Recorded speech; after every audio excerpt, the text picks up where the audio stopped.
Thank you, everyone, for watching Eastern Volleyball Network. Graham Wren and my usual co-host, Kevin Knight. It's good to be back with a familiar face doing these. I feel like we haven't done these in a while. Um, Bringing you a recap video from TVA yesterday, indoor sand, February 5th, 2022. Yeah, man, I love the new and improved background for us. This is pretty. This is big steps for the channel. Yeah, exactly. I feel like we are becoming a little bit more tech savvy and a little better with our presenting. Maybe soon we'll begin to think about maybe editing videos. I mean, I don't want to say that, maybe we'll soon be editing videos, but maybe we will gain the capabilities beyond, just like stitching two videos together, but that's for another day. Yeah, that's probably for patrons. Yeah. Oh, Patreon. man. A lot of volleyball players are doing these days and posting about regularly. But anyway, jokes aside, I think the tournament delivered on all fronts in terms of being an early February tournament where there's a lot of randomness that goes on, and then also having a lot of heckling, and all in all, it was just a really, really fun day of ball. Yeah, it was a great day. You want me to just run through the results top to bottom? Yeah, I think that's what anyone else that's listening to this that doesn't know what happened, I think would like to hear that. Sure. All right. So to start, Kevin Knight and Nolan Albrecht took home the crown. Got first, kind of spoiled Brett's birthday. It was Brett Rosenmeyer's birthday, and unfortunately, it wasn't able to come out with a win. It definitely still had fun, though. I mean, you should have seen him at the bar afterwards. Brett and Nick got second. The two third place teams, kind of a surprise, were Bryce Ernsberger and Kyle Forensic straight off the bench. And then Mark Bucknam and Jake Fleming, two guys from New Jersey who came down for the tournament. So we love that they were traveling down. Fifth place, myself and Misha, and then Cortland and Devin. Seventh place was Ben Pung and Phil Catanzaro, and then Angel Dashe and Andrew McMurray. Ninth place teams were Mitch McDowell and Trevor Frederick, Zach Walden, Sean Regglesworth, Obi, and Ayal. I'm not going to attempt the last names there. Ryan Ludvik, Joey Gordon.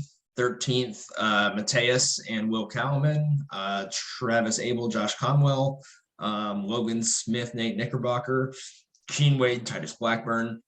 17th place, Hunter Weinkoff, Jordan Bell, Laquan Bond, Jonathan Cole, and Sean Kalita and Michael Semet.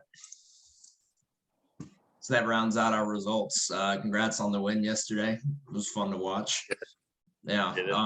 I think in future tournaments, I will have to definitely take into consideration. I think Nolan's ball placement combined with speed from the service line in an indoor setting is a problem. It's a big problem. Oh, so is it comparable to grass? Because that was the narrative from the previous placement, was that the more grass like it was, the better off he is. Yeah, it wasn't like, so I'm gonna amend my statement there, and I'm gonna say the more like indoor it is, the better he is. So grass gives him more room to work with. This time being in the indoor environment and kind of removing a lot of those variables, and also kind of adding visual points of reference and things like that, I think helped him a lot. Can't just be that he has a good jumper with good ball placement. It has to be the environment. But no, yeah, no. That being said, yeah, he was an absolute hoss all the day long. There's a reason that I got every serve from every team except for you guys gave him a fair bit of serves, but otherwise, I think we played 6 matches, and 5 of those matches he saw less than 5 serves. Yeah. So really, really impressive piece there. Why don't we go through? I don't exactly remember who you all had called in the brackets, but there was a ton of very notable upsets, which again in February in an indoor facility, this is to be expected. But what immediately comes to mind? Well, the immediate thing that comes to mind is Angel and Andrew taking a 7th. And we picked them to win the whole thing. And I think afterwards, both you and Andrew texted me separately and were like, "Yeah, you should have talked to us about that. We would have set you straight." I But think never played together, and also not necessarily ideal partners for each other. right, Both arguably two of the better, possibly the best players in the gym, skill for skill, just didn't quite put it together. right, yeah. It looked like they were. I don't know. It looked like they were never in rhythm. I know Andrew was bemoaning the lighting situation at TVA Indoor Sand, which is no joke. It's not a particularly easy place to play. Kind of your depth perception gets a little screwy. Yeah, I don't know.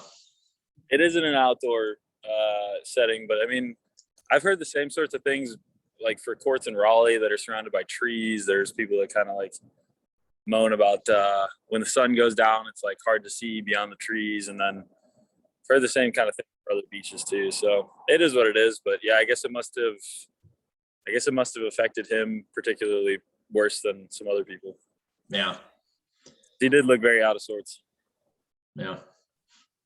So yeah, we picked Brett and Nick accurately, much to their chagrin. We underestimated y'all a little bit because think we had y'all taking third, but we kind of felt like didn't give you much of a fighting chance, which was probably a mistake on our end. Clearly a mistake on our end. Yeah, we had myself and Cortland and Devin pretty accurately pegged. Just kind of the way the bracket ended up falling out. Like we predicted us to meet each other in a fifth place match, and then we just were kind of like, okay, well, we're not even gonna coin flip. We'll just leave this how it is, and then also realistically, we're gonna pick both of us to lose the semi. So we were like, okay, that just is what it is. We underestimated Jake Fleming and Mark Bucknam, the New Jersey guys. For sure. They were pretty solid ball control all around, hitting really crisp shots, just playing really steady, really solid all day. We had a tough three-setter where they sent us down to the losers bracket. I mean, they played Kyle and Bryce somewhat tough. I think Bryce ended up having his way there, but like that wasn't an upset over you guys, right? Seating wise, but you guys had, just because we didn't know them, you guys had you and Misha over them. Yeah, and that was a back and forth match. No, yeah, I'm super happy to see them come in. Also, Ben Pung and Phil Catanzaro from the Midwest also came in. So like, really, really cool that people are coming into town for these things. And how about that 8 versus 9 match though? Oh yeah, the Bryce Ernsberger, Kyle Forensic, Joey Gordon, Ryan Ludwig Stream Fest at 8 a.m. That was beautiful. 8 a.m. Yeah. I don't think the TVA indoor sand walls have stopped ringing from that match. The punted balls and and just scream their head off at each other. It was pretty entertaining. Some people got annoyed by it, but I thought it was hilarious. Yeah. Oh, who got annoyed by it? The out of towners ended up in Bryce and Kyle's favor. And I think you said you ended up winning a beer off that. I won 2 beers off that. But before that, Ryan Ludwig said that I was not allowed to talk about the fact that he was making a bet on it. I think he didn't want to give Bryce and Kyle extra motivation, because screaming at the top of your lungs at 8 a.m. isn't going to give people motivation to beat you. But I wasn't allowed to talk about it. But yes, we placed a 2-beer bet on that match, and I was victorious, and it was great. Got two beers. We had an absolute grinder of a match against Nick and Brett early on, where Nolan and I were still trying to kind of figure out what sets that I wanted to run personally, because I was getting every ball. And super fun match. I felt like I had him in game 1, and Nick got 2 float serve aces on me to end it. And then in game 2 we did end up winning that one. And then in game 3 we were actually up 13-12 on the final switch in the game to 15. And the last 2 points, they sat it out, got a 13-13. Last 2 points, I ran a back set. Nick one arm dug me and put it away. And then I ran a back set, and Nick dug me again. both hard swings on the angle and put it away. So all the credit to them. But that made it that much back through. Yeah, that's for sure. Yeah, I mean, Nick does a pretty good job digging moderately hard driven balls. So, do it. So, giving him those late in the game at 13-13 probably isn't the best strategy, but, stick to your strengths, I guess. See that played out for him, God. Yeah. Yeah, something else you said in there is kind of interesting that we don't normally hear, being said in the same sentence, which is Nick Drucker and float serve. Yeah. He's normally just cracking whip jump serves all day long, but he definitely switched back and forth at least both times that we played against them. He would kind of start on his jumper and then move to his floater, and then sometimes he moved back. Other times, I think in the first match we played him, he just stuck with his floater. Pretty good little floater. Yeah, it was. Yeah, I asked him. I was like, I'm curious, Nick. Why the switch to the float serve? And his exact words were, "Because I suck, Graham." That's those might not have been his words. That might have been his girlfriend Sydney's words. It's also true. Yeah. So let's chat a little bit about the elimination match that you played in the 7th place game against Andrew and Angel. Sure. That might. Before we get that, let's talk about their paths. So they ran into Bryce and Kyle in the 1 versus 8, and Kyle and Bryce got the win there. The last two that were nuts too. Yeah, tight 3 center. And he hit Bryce in the head, not super hard, but off the tape. And then Kyle tomahawked it into the back court to go up 14-13, and then immediately got a float serve off the tape ace to win the whole match. Nice. So Kyle and Bryce knocked Angel and Andrew down into the losers bracket. Much to kind of our detriment. Kind of at the time we were like, well, shit, we got to play Angel for 7th place. And then we won an absolute barn burner of a match. I think 21, maybe 18, 21, 18, 19, 21, and then 27, 25 in the third. Well, so in my estimation, I was like this. I said this match is over at a couple points, but the first one was you guys were down 19-20, and you're going through a routine side out, like good pass, good set. You go up to approach, and then what happened? Oh, dude. So I went up to approach, and like I stepped very weirdly and kind of like on the edge of a hole. So then, but like not quite in the hole. So then like a hole in the ground. So then as I went to jump, my leg like slid into the hole and I just lost everything. And I just collapsed. Yeah. I was like, oh, this is. Yeah, that was. It wasn't an injury or cramp. It was just a weird step that caused you to lose 21-19 for game 2. Yeah. And then in three, you get the side switch. So I think you had a dig to convert at up 12-10 to go up 13-10, and then you end up getting the side switch at 14-11. Right. And they signed an Angel. I guess just the guy remains to be a mystery on our scene because he just decided, all right, well, I guess it's time to come back and win this, and just about did it.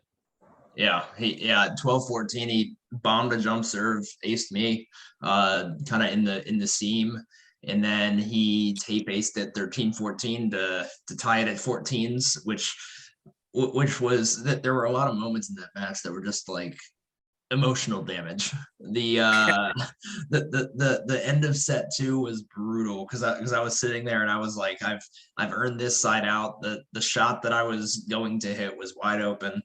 And then I just didn't get a jump, and it was like, and it was just kind of like, at that point, the whole crowd is like, all right, Angel just came back. Angel's gonna win. Angel's gonna win the whole tournament. Like, you know what I mean? It's like everyone is just like, we've seen this before, and then you end up playing.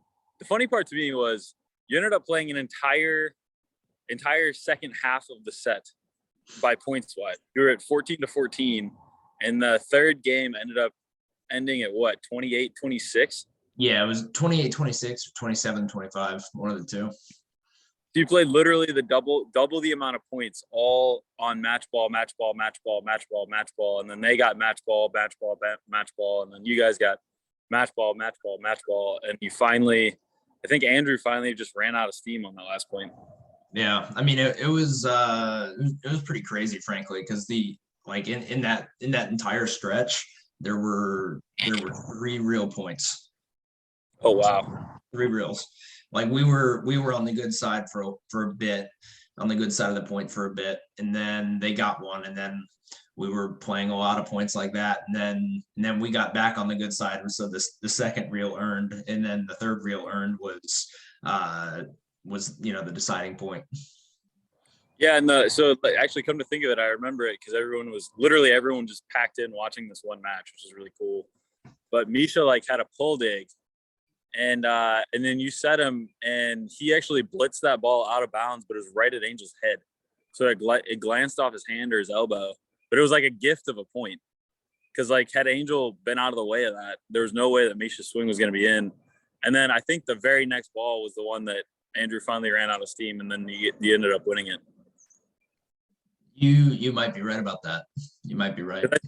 About it afterwards, and he's like, that swing, there was no way that swing was in, but it was just in the direction of Angel enough to where he didn't know. Yeah, he like didn't know and like couldn't get out of the way in time. Yeah. Well, congrats to you. I think in terms of Angel, is that your first over him? Yeah. That's a really nice win. And I know it's Misha's first. It may also be, oh no, Misha has beaten Andrew before. It's with me actually, but it's my first. Probably first time serving. Oh, really? Yeah. Yeah. Even going back to the Matt Helmick days, like when he played with Matt Helmick, me and Regglesworth played them a couple different times and went to three a couple different times, but I never got him. Yeah. So definitely some big monkeys off your back, and obviously like a less than ideal pairing, but they ended up trying it. I think they both said that they enjoyed playing with each other, like they in terms of just like being good dudes and having fun, but just not ideal as partners. And now they know it was a February tournament in an indoor facility, so not reading too much into that is either one of their individual playing abilities. Just as a team, they're probably not. But it probably won't be running it back. It gave you guys the opportunity, and you guys took it. So congrats on that. Yeah, thank you. It's funny little anecdote there too. You know how we talk about how there's Andrew and then there's Drew. I think Drew didn't show up to this tournament. And, he was tired. He was too tired. Drew was too tired, and because like Andrew came out and was balling, but like we got the 14-11 side switch against them because Andrew honor called a ball in. Drew doesn't honor call balls. Yeah, the honor called a line swing of yours, right? Yeah. It was absolutely, the refs had it out, and then Andrew walked over and was like, "No, it was on the line."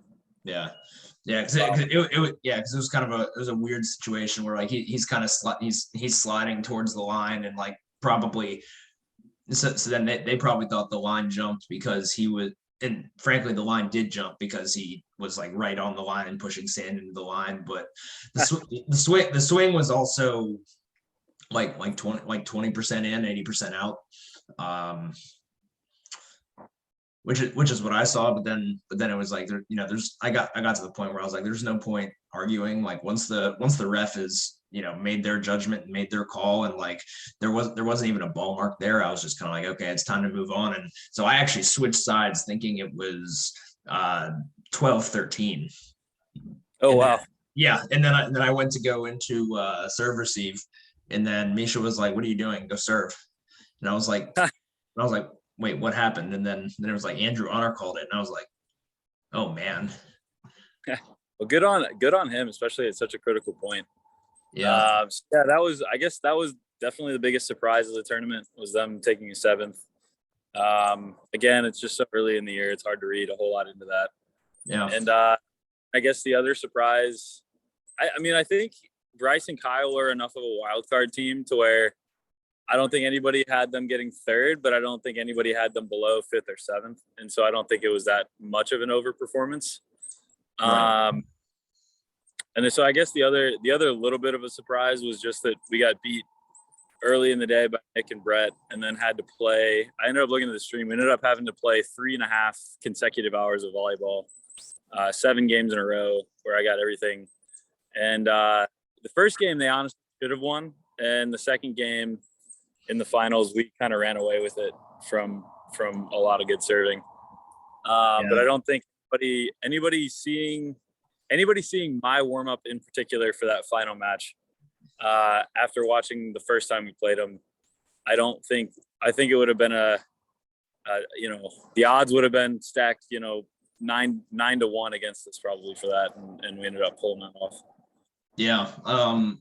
One quick point I want to talk about, because I want to go back to like my prediction of y'all's first match and kind of how I broke down with objective criteria. And what I didn't realize was going to happen was that there was one piece of objective criteria that turned out to be way, way, way more important than the rest of it.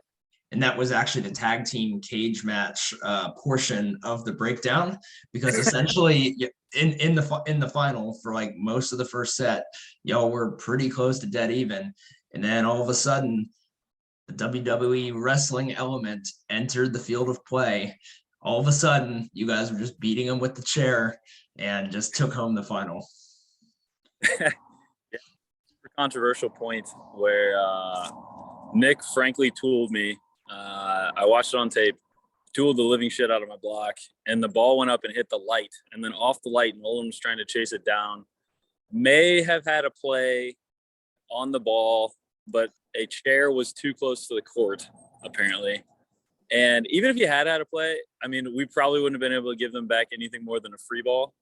But so the play ends, and Nolan kind of throws up his hands, and he's like, man, I really thought I had a good play on that. And we were kind of trudging back toward, grumpily towards serve receive. And then Bryce kind of out of nowhere.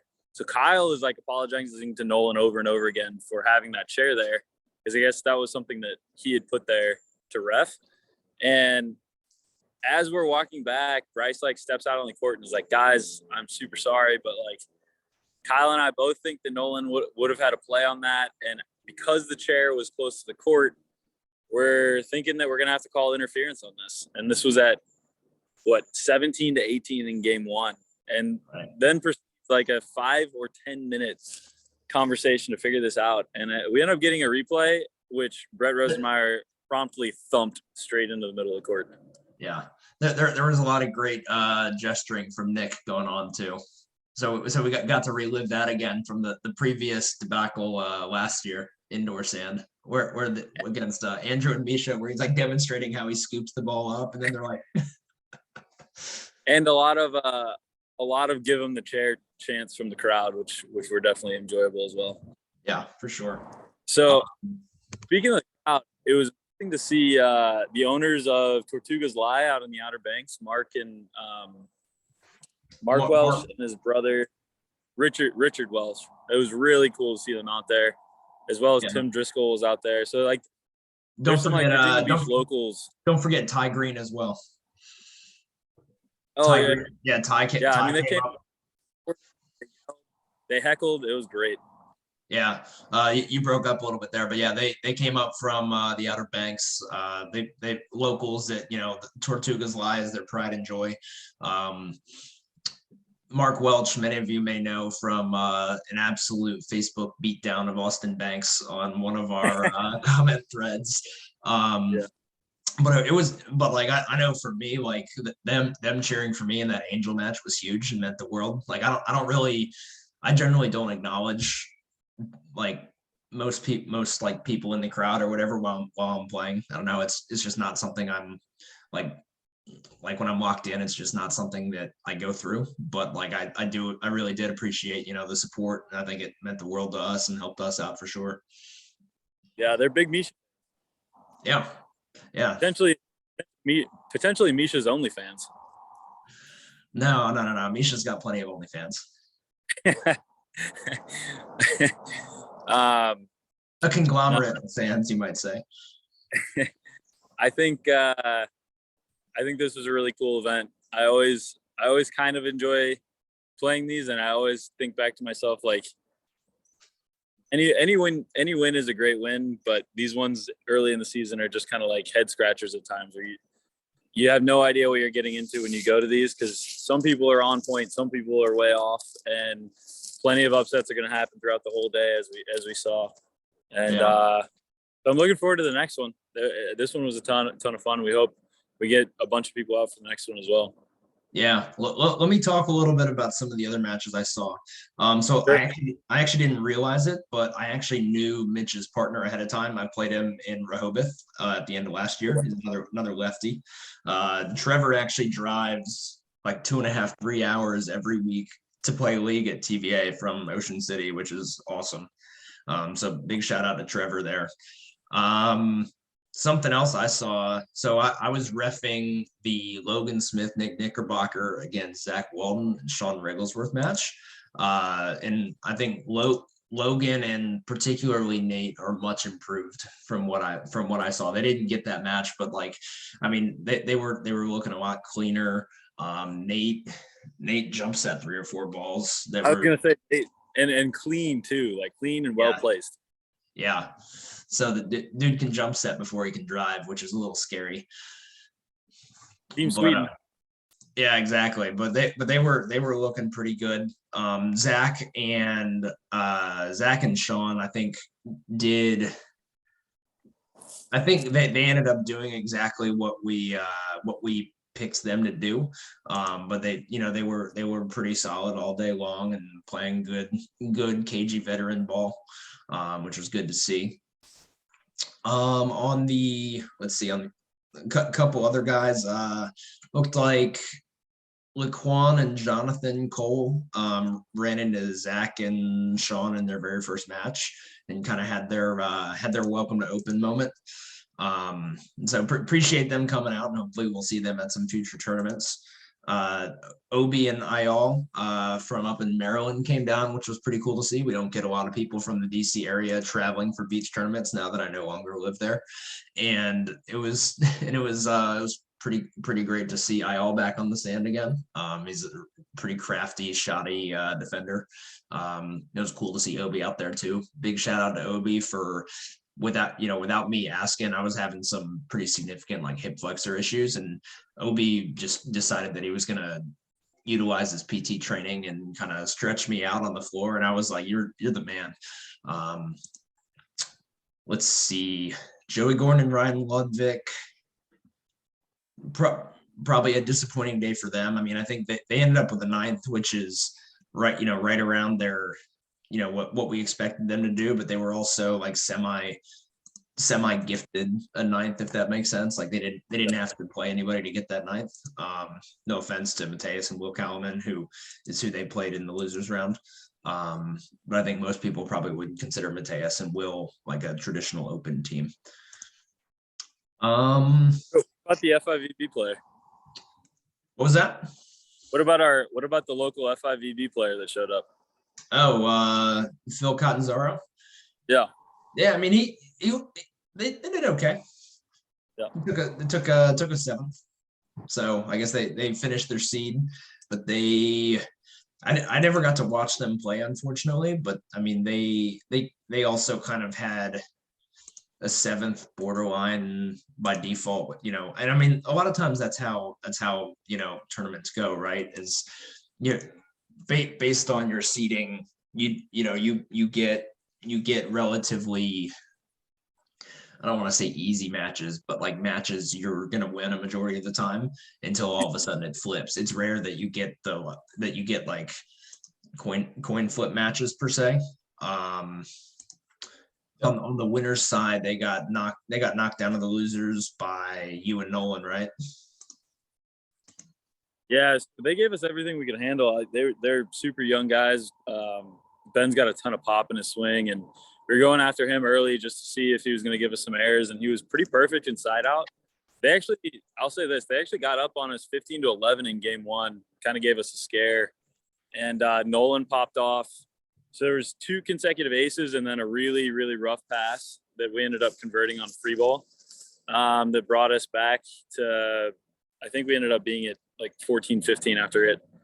And so we came back and then at the very end of the game, we flipped from Ben over to Phil, and we got our last 3 points on some a little bit. It didn't look like they were in sync in terms of passing and setting, and Phil couldn't really put it away. And then game 2, we ran away with it a little bit, but they overall look smooth.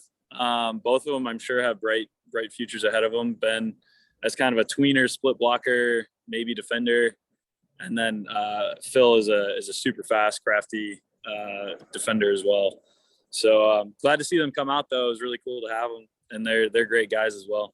Yeah, I'm a big Ben Pung fan over here myself personally. Ben, I also told Ben, I'm like, I'm